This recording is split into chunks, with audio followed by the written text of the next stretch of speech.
Hello viewers, I welcome you in this lecture of Prolegomenon to programming in C++ through classical approach. In this lecture, I shall introduce you to the programming language grammar, syntax and semantics of the program, and the process of translating a high-level C++ program to a machine language executable program. You know, C++ is very versatile language. C++ is the successor of C language. It can handle a wide range of programs starting with a simple to a very complex application packages. It is a building block for virtually any programming tasks, including the development of editors, compilers, database, communication systems, and many more complex real-time application softwares. Before we start C++ programming, let us first understand the terms associated with programming languages as well as the natural languages. As we follow the grammatical rules for writing sentences in natural languages like English, Punjabi or Hindi, computer programming languages to follow their respective grammar rules. A language consists of a set of strings of characters from some alphabets of symbols. A language grammar is a formal definition of the syntax of the language. It naturally defines the hierarchical structure of language. A grammar is a powerful tool for describing and analyzing languages. A language grammar, for instance English, might say something like cows flow or dogs mew to be correct, as these sentences follow the grammatical rules of the English language. Or we can say these sentences are syntactically correct, but these may or may not be semantically correct or semantically meaningful. Here we used two words, syntax and semantics. Syntax is the study of the principles and rules for constructing sentences in natural language, while semantics is the study of meaning of the sentence. It focuses on the relation between signifiers such as words, phrases, signs and symbols, and what they stand for denotations. Consider a statement in any computer language. You can see on the screen int I is equal to namaskar. This sentence is syntactically correct but not semantically correct, since it has no meaning even though it follows the structure of the language. Consider the Chomsky statement, colorless green ideas sleep furiously. This statement is syntactically correct as it follows the grammar rules of English language, but semantically incorrect since it does not ambiguate some meaning.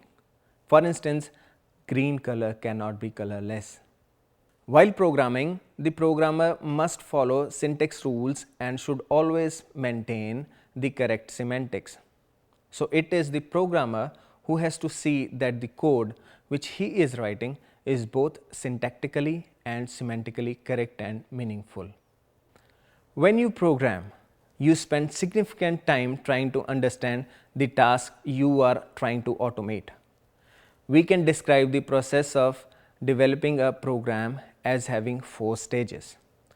First stage is analysis stage.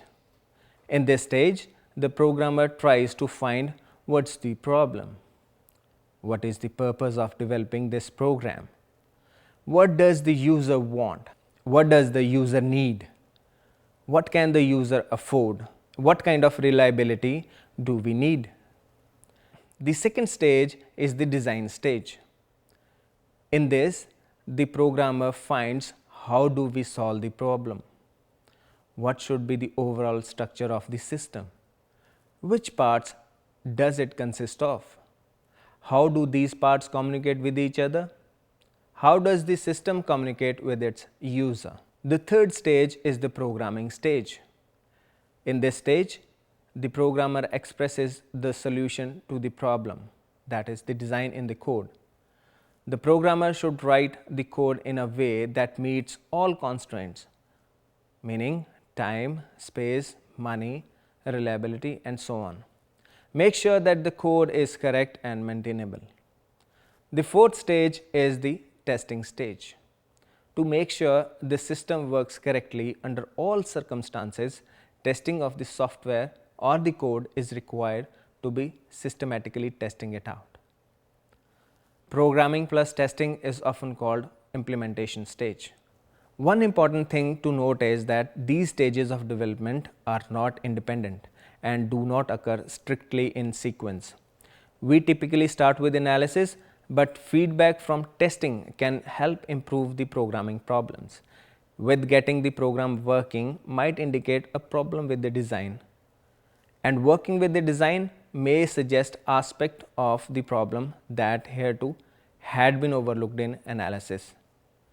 Actually, using the system typically exposes weaknesses of the analysis.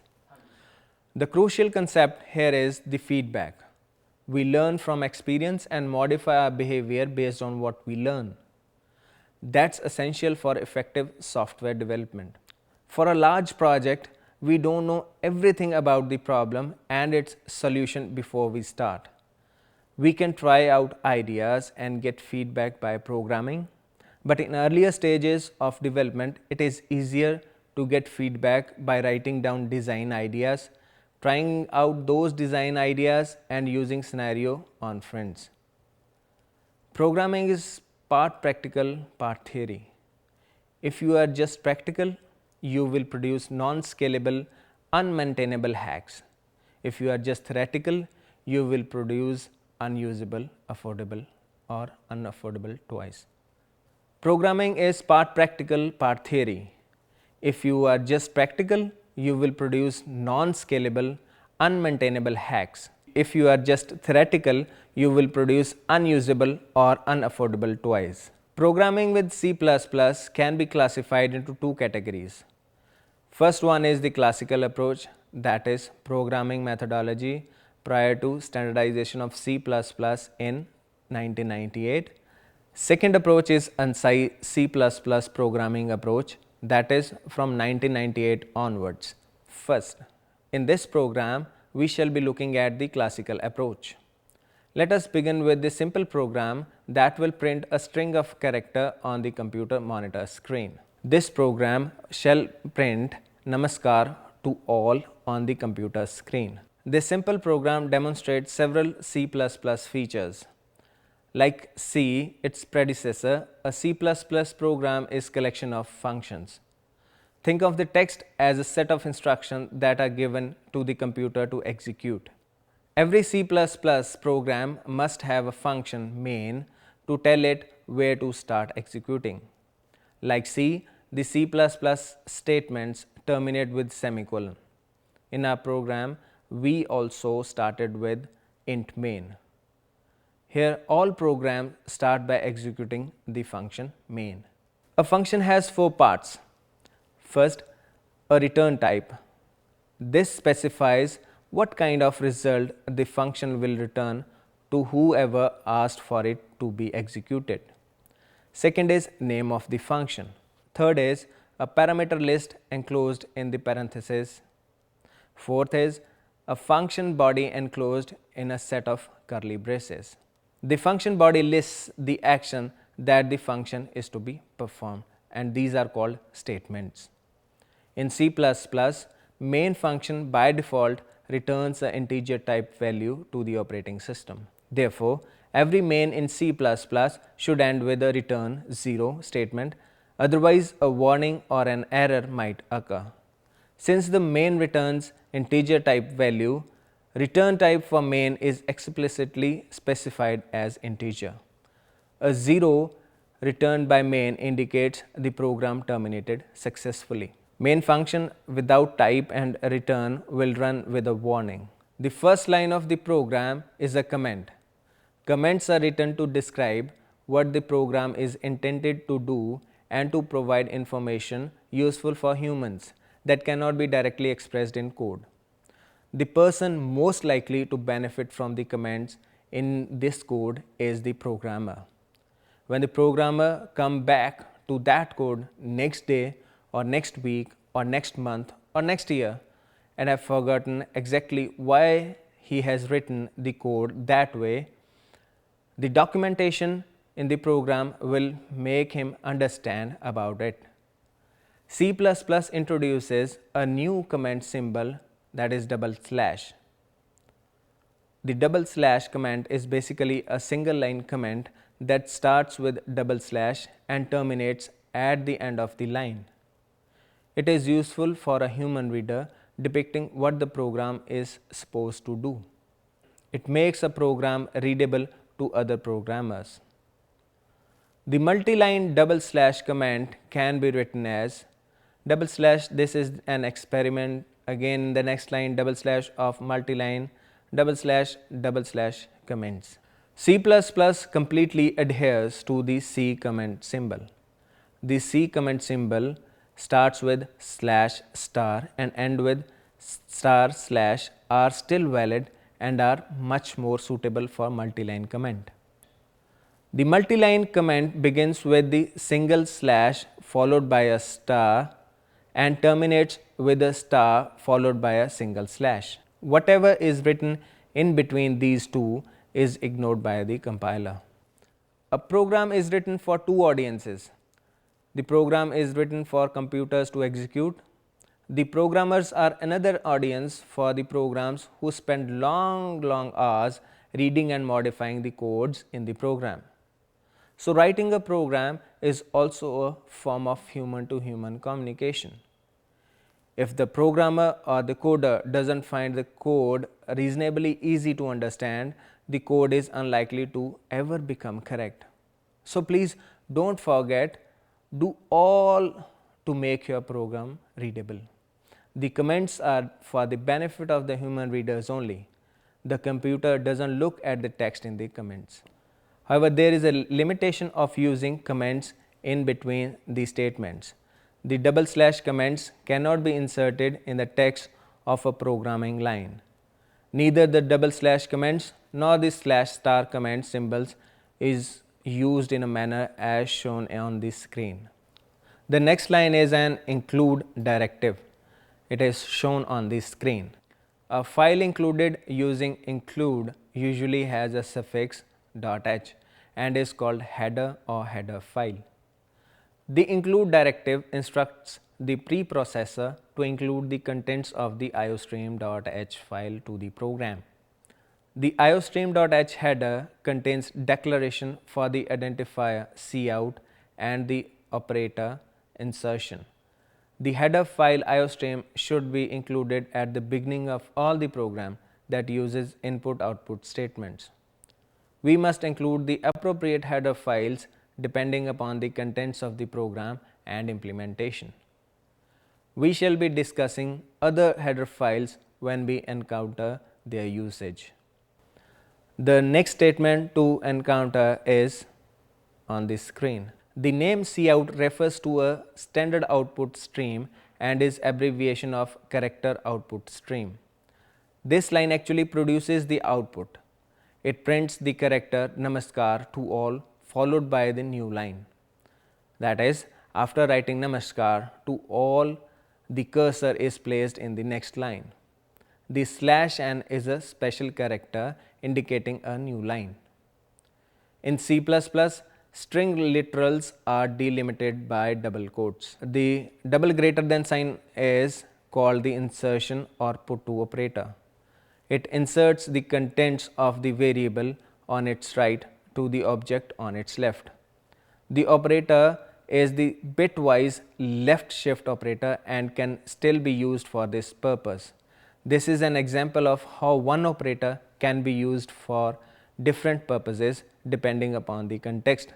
This concept is known as operator overloading, an important aspect of polymorphism. C++ programs can be created by using any text editor for any operating system. A text editor is a software that can create and edit text files on the computer system. In Microsoft Windows, the default text editor is Notepad, while in Linux or Unix, VI or ED text editors can be used for creating and editing the source code. Here I would like to mention that the source code is the instructional code written by the programmer in a high level language that is readable to the programmer and not to the computers. Source code must be converted to object code or machine language before a computer can read or execute the program. It contains variable declarations, instructions, functions, loops, and other statements that tell the program how to function. The file created should be saved with proper file extension to indicate that it is a C++ program file. The C++ source file uses .c, .c.cc, .cpp or .cxs extensions. C++ is compiled language. It means that to get a program to run, the source code must be compiled to a executable code. The process of compilation depends upon the operating system. The extension for the object code in Windows is .obj and in Unix or Linux it is .o. C++ compiler reads the source code and tries to make sense of what programmer wrote. It looks to see if your program is grammatically correct, if every word has a defined meaning, and if there is anything obviously wrong that can be detected without trying to actually execute the program. Leaving out details about the program like curly braces, include directive or semicolon will generate an error. Misspelled words also generate compile time errors. Here I like to mention that compile time errors are those errors which are committed due to either a typing error or improper use of the language. Each error is a kind of mistake we often commit while writing a program.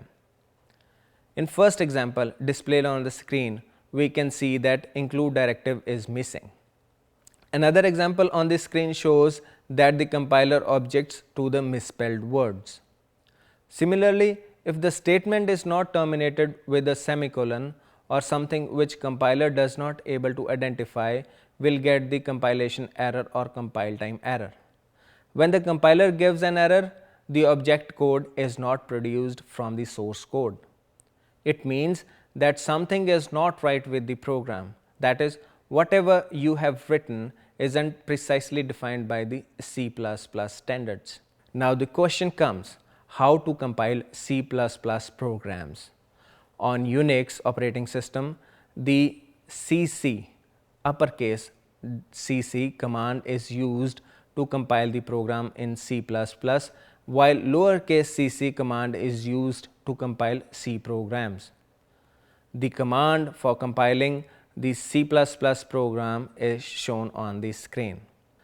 This command would compile the C++ program source code to produce an object code file, that is example.o. For Microsoft Windows operating system, by default C++ compiler does not come with Windows operating system. Turbo C++ and Borland C++ provide an integrated development environment under the Microsoft Windows operating system. They provide a built-in editor, a menu bar which includes options such as edit, compile and running the program. We can create and save the source file under the file option and can edit under the edit option. We can then compile the program through compile option or by pressing F5. A program usually consists of several separate parts often developed by different people. The program execution process starts with the programmer writing the source code and thereafter sending it to the C++ compiler for compilation. The compiled file is called an object code. Error found by the compilers are called compile time errors. Logical errors found when we run the program are called runtime errors. In the next step, the object code is linked with other C++ files, which includes the header files or class declaration files by the linker to generate the executable program.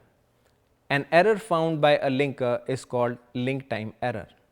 Please note that the object code and the executable are not portable among the operating systems. For example, when we compile for the Windows machine, you get the object code for Windows that will not run on Linux machine. Viewers, this ends the overview on classical approach to programming in C++. In this, we discussed about the programming language grammars, syntax and semantics of writing a correct and meaningful program. C++ is a superset of C language. It is used to build variety of systems like editors, database systems, communication systems, and many more real-time application systems.